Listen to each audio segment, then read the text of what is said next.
So, Brian, the more you talk, the more questions I come up with. But before we get to some of the ones I'm adding on here, how did I forget the offensive line? They only gave up 16 sacks last year. They were a Joe Moore Award semifinalist. And so where do you stand on the offensive line and trying to replace some of the guys that moved on? I would say that's the biggest question mark that I think Notre Dame has, in my opinion. And I know, like ESPN did an article, they talked about the receivers are the biggest question mark, and other people are going to talk about quarterback or other positions. I think the offensive line is the biggest question mark, and not question mark in that they're going to be bad. Like, I don't see them being like with the 2021 O line or some of the down years in the past. But are they just going to be good, or can they be really good? Last year's offensive line was really good sometimes. And then they were just downright below average at others. I mean, you watch them against Ohio State, and you're like, they're going toe-to-toe with the Buckeyes. The biggest complaint Notre Dame fans have is, like, Audric was leaning on Ohio State in the fourth quarter. Why'd you take him out? Why didn't you give him the ball more? Because the line was really starting to control the action. Well, then you go fast forward 1 week, and you watch him against Duke and get destroyed by Duke for 60 minutes. I mean, Notre Dame is a 4th and 16 scramble from Sam Hartman away from losing to Duke and losing back-to-back games. And it's because they got dominated up front by Dwayne Carter and Jamorian Franklin and R.J. Open and that group of defensive players at Duke. So the question is can they be more consistent? Well, now you have to not only be more consistent, but you got to be that with a younger group.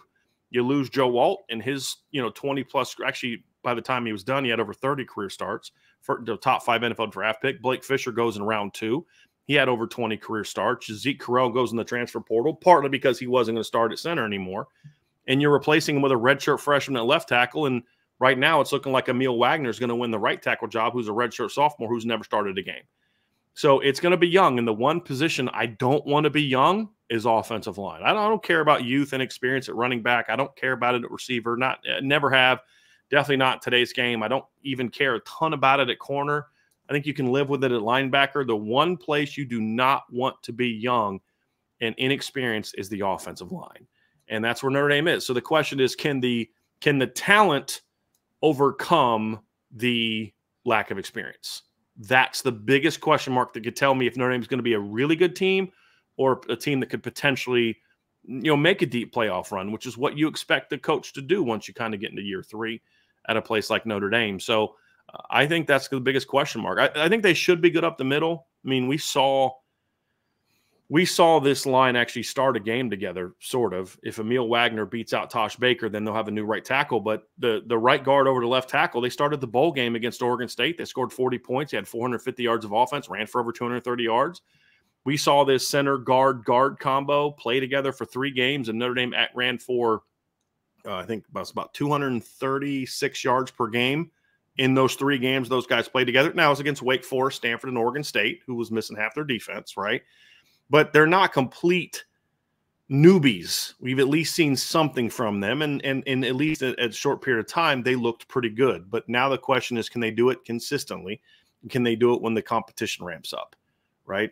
Wake Forest, Stanford is a completely different animal than going to Kyle Field and playing Texas A&M. It's a completely different animal than playing against Patrick, I'm drawing a blank on his last name, the defensive end that Florida State has, and Josh Farmer, their big D tackle, and the type of athletes they're going to have. Ashton Gillott and, at Louisville, and just, the USC has a brand new looking defense, that DeAnton Lynn's going to run there. Can you handle it in those games? Well, I know they're going to dominate the inferior opponents, but how are they going to play in those 4 or 5 big games? That, to me, is going to determine just how good this football team can be. We'll fill in the blank, Florida State fans. Patrick Payton. Thank you. Yes, Patrick Payton. I had him on my first team all-opponent team and actually second team all-opponent team. Can't believe I drew a blank on his name. I'm very disappointed in myself today. You get a lot of names rumbling up there between your ears, just like me. So, yeah, sometimes I blank on guys' names, and I think, how in the world did I forget that guy's name? Yes. I've said it like I've watched this guy's film so many times. It's like, man, I wish that guy played in Notre Dame, and now I can't even remember his last name.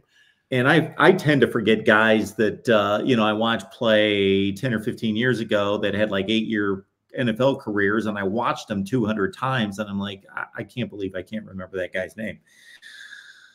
I could tell you all this stuff about him, but I can't tell you his name. Happens a little bit more now that I get older, Mark. I'm exactly. find some food that helps me remember things better.